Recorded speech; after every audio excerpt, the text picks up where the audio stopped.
जय सिया राम सभी को। आज हम आपको वाल्मीकि रामायण के अयोध्या कांड के अध्याय 15 के भाग 1 की कहानी सुनाएंगे। अभी तक हमने सुना कि महारानी कैकेयी ने महाराज दशरथ से कहा है कि भरत को तो राज्य दे दिया जाए और श्री रामचंद्र जी को 14 साल का वनवास। परंतु रानी और राजा के अलावा यह बात कोई नहीं जानता और उनके जो मंत्री हैं सुमंत्र महाराज दशरथ को बुलाने के लिए जाते हैं कि आप आइए और राज दरबार में चलिए जहाँ पर आपका सभी इंतजार कर रहे हैं। और महाराज दशरथ सुमंत्र को यह आदेश देते हैं कि आप जाइए और रामचंद्र जी को बुला के लेके आइए। आगे की कहानी इस प्रकार।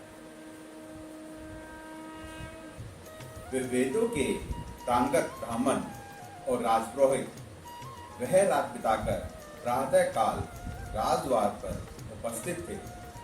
मंत्री, सेना के मुख्य मुख्य अधिकारी और बड़े बड़े सेठ साहूकार रामचंद्र जी के अभिषेक के लिए बड़ी प्रसन्नता के साथ वहां एकत्र हुए थे।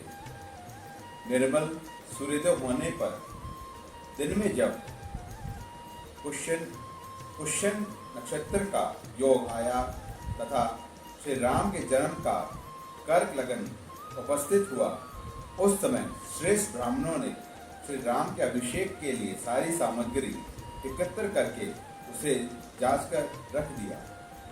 जल से भरे हुए सोने के कलश, भांति भांति सजाया हुआ भद्रपीठ, चमकीले चम से अच्छी तरह आवृत रथ, गंगा यमुना के पवित्र संगम से लाए हुआ जल, ये सब वस्तुएं एकत्र कर ली गई थी।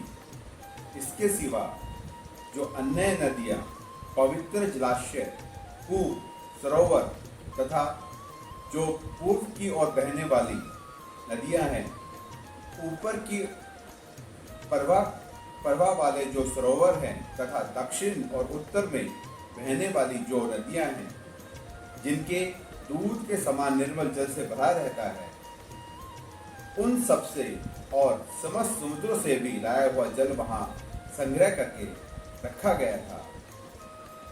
इनके अतिरिक्त दूध, दही, घी, मधु, लावा, कुश, फूल, 8 सुंदर कन्याएं, मदमत गजराज, दूध वाले वृक्षों के फल से ढके हुए सोने चांदी के जलकुंड कलश भी वहां विराजमान थे, जो उत्तम जल से भरे होने के साथ साथ ही पद और उपलवों से संयुक्त होने के कारण बड़ी शोभा पा रहे थे। श्री राम के लिए चंद्रमा की किरणों के समान विकसित कांति से युक्त सफेद पति वन का राजजड़ित उत्तम चवर रखा गया था।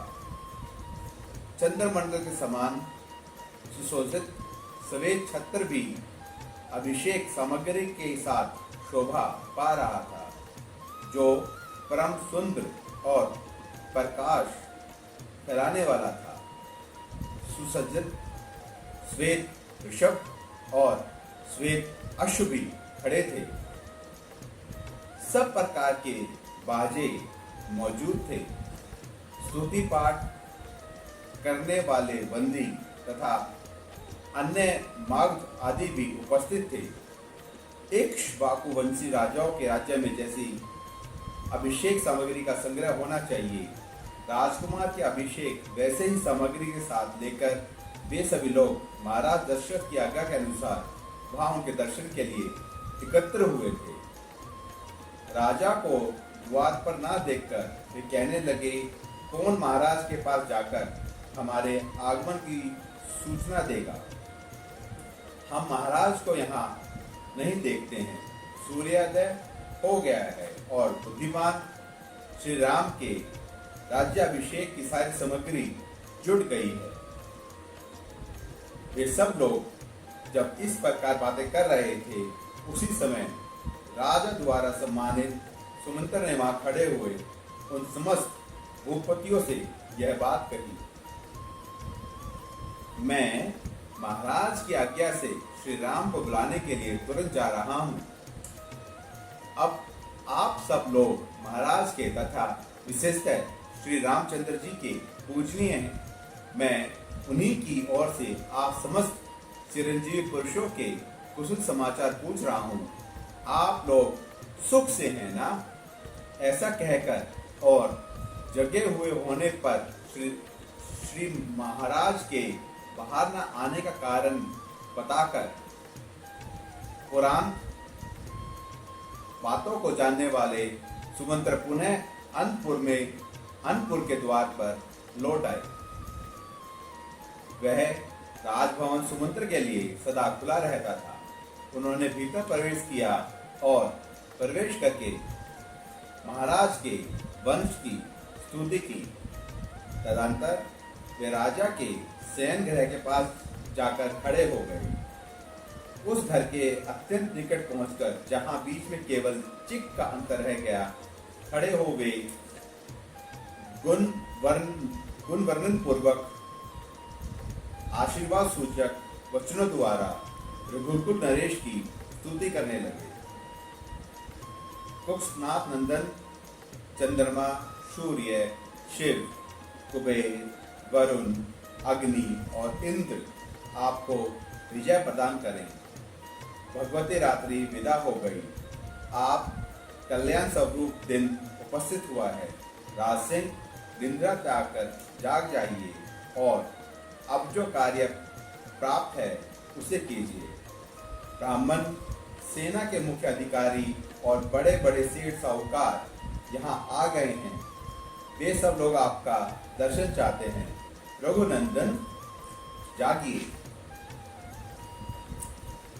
मंत्रणा करने में कुशल सुमंत्र जब इस प्रकार स्तुति करने लगे, तब राजा ने जाकर उनसे यह बात कही, श्री राम को बुला लाओ। यह जो मैंने तुमसे कहा था उसका पालन क्यों नहीं हुआ? ऐसा कौन सा कारण है जिससे मेरी आज्ञा का उल्लंघन किया जा रहा है? मैं सोया नहीं हूं। तुम श्री राम को शीघ्र यहाँ बुला लाओ। इस प्रकार राजा दशरथ ने जब सुमंत्र को फिर उपदेश दिया, तब वे राजा की यह आज्ञा सुनकर सिर झुकाकर उसका सम्मान करते हुए राजभवन से बाहर निकल आए। वे मन ही मन अपना महान प्रिय हुआ मानने लगे।